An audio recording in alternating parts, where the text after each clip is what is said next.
Hello everyone, welcome to the book and notes. This video is part 4 of Chemistry Class 11, Chapter 2, The Structure of Atom. In this video, we will provide you the best handwritten notes, so you are first advised to watch the video till last and then download the PDF from the description box. And do not forget to like, subscribe and share the video among your friends to motivate us. Let's start photoelectric effect. Hertz discovered photoelectric effect in 1887 when certain metals such as potassium, rubidium and cesium were exposed to a beam of light, electrons were ejected. This phenomenon is called photoelectric effect and the ejected electrons are called photoelectrons. Now let us come to the working of photoelectric effect.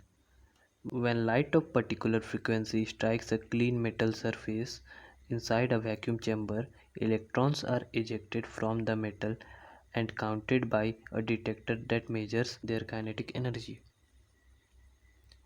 Here let us see when light of particular frequency strikes the metal surface of potassium, rubidium or cesium, electrons are ejected from it and collected by a detector which measures their kinetic energy. Now let us come to the experimental observation of photoelectric effect. Ejection of electron is instantaneous. It means that electrons are ejected from the metal surface as soon as the beam of light strikes the metal surface. And the second one is the number of photoelectron ejected is proportional to the intensity of brightness of light. And the third one is for each metal there is a characteristic minimum frequency that is called threshold frequency below which photoelectric effect is not observed. And the fourth one is kinetic energy is directly proportional to the frequency of light.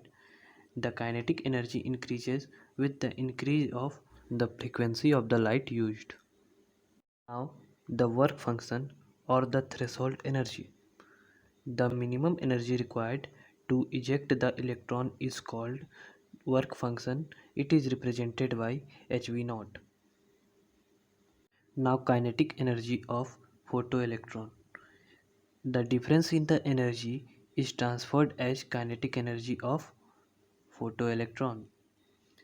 Let us come to the equation of photoelectric effect, and it is E is equals to E0 plus kinetic energy, or HV is equal to HV0 plus 1 by 2 mv square.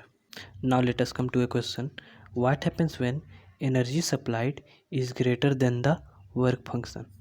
And the answer is when energy supplied is greater than the work function, then the threshold energy is utilized in ejecting electrons and the left energy is converted into kinetic energy, and it can be simply said that energy is equals to E0 plus Ke. Here E0 is threshold energy.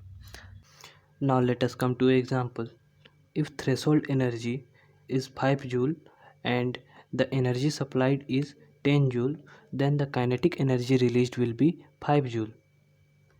And another example, if threshold energy is 10 joule and energy supplied is 10 joule, then the kinetic energy will be 0 because all the energy is utilized in ejecting the electrons.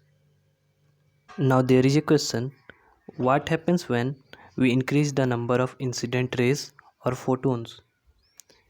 And the answer is, if the number of incident ray increases, then the photoelectron also increases. If the incident ray strikes the metal surface, then the photoelectrons emerges out, and due to the emergence of the photoelectrons, photocurrent is produced. If the number of incident ray or brightness or intensity increases, then the number of photoelectron also increases, and due to which the photocurrent also increases. Now let us come to next question. What happens when we increase the frequency of the incident ray? Simply we can say that when the frequency of the incident rays are increased, then the kinetic energy also increases. So kinetic energy is directly proportional to the frequency of electromagnetic radiation. Now let us come to the next question. What depends upon the number of electron ejected? Brightness intensity or the number of photons depends upon the number of electron ejected. And the next question is, what depends upon the kinetic energy? The frequency of the photons depend upon the kinetic energy. Now the next question, what happens when photons strikes an electron in the atom of the metal? And the answer is, when a photon of sufficient energy strikes an electron in the atom of a metal, it transfers the energy instantaneously to the electron during the collision and the electron is ejected without any time lag. There is a question, if the work function of metal is less, then is it easy to eject the electron? And the answer is yes. If the work function of any metal is less, then it is more easier to eject the electrons. Example are, let us take the metal lithium, then the work function is 2.42 and the work function of sodium is 2.3 and the work function of potassium is 2.25 and the work function of magnesium is 3.7 and the work function of copper is 4.8 and the work function of the silver is 4.3, and it is more easier to remove the electron of potassium as it has very low work function. There are some practice questions which you can solve yourself.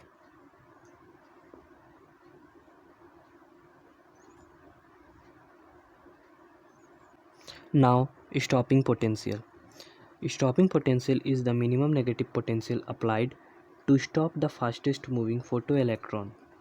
Here, it can be said that change in kinetic energy is equals to work done, and the formula of work done is equals to V into Q, where V is stopping potential and Q is charge. So it can be said that Ke max is equals to Q dot V. So V stopping is equals to Ke by Q. Now let us come to the dual nature of electromagnetic radiation.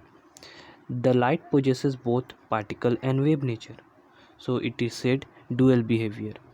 Now, particle nature is visible when radiation interacts with the matter, but wave nature is exhibited when it propagates. The particle nature shows black body radiation and photoelectric effect, while wave nature shows diffraction and interference. Now, let us come to atomic spectrum.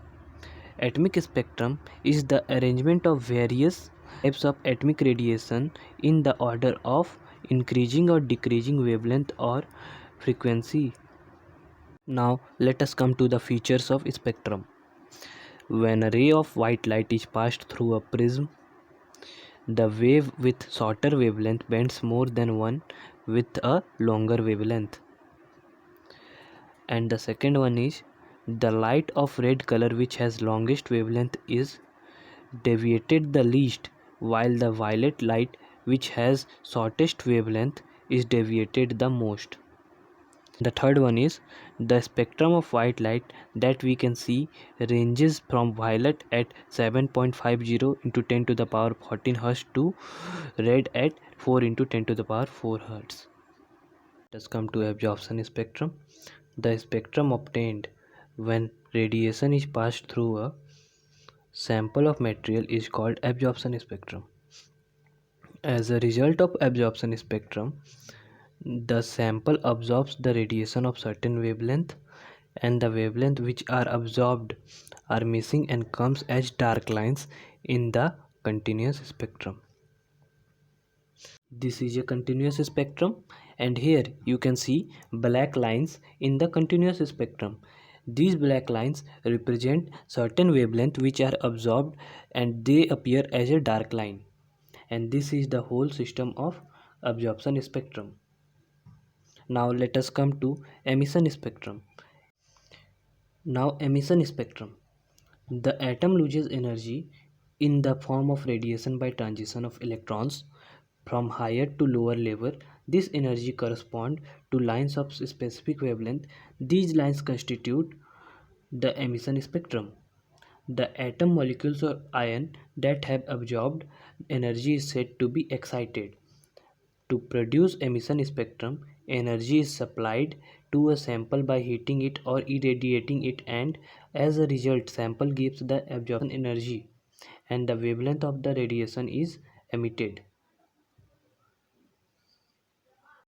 This is an example of emission spectrum. Here you can see that in the whole range of darkness, lights of a specific wavelength are observed.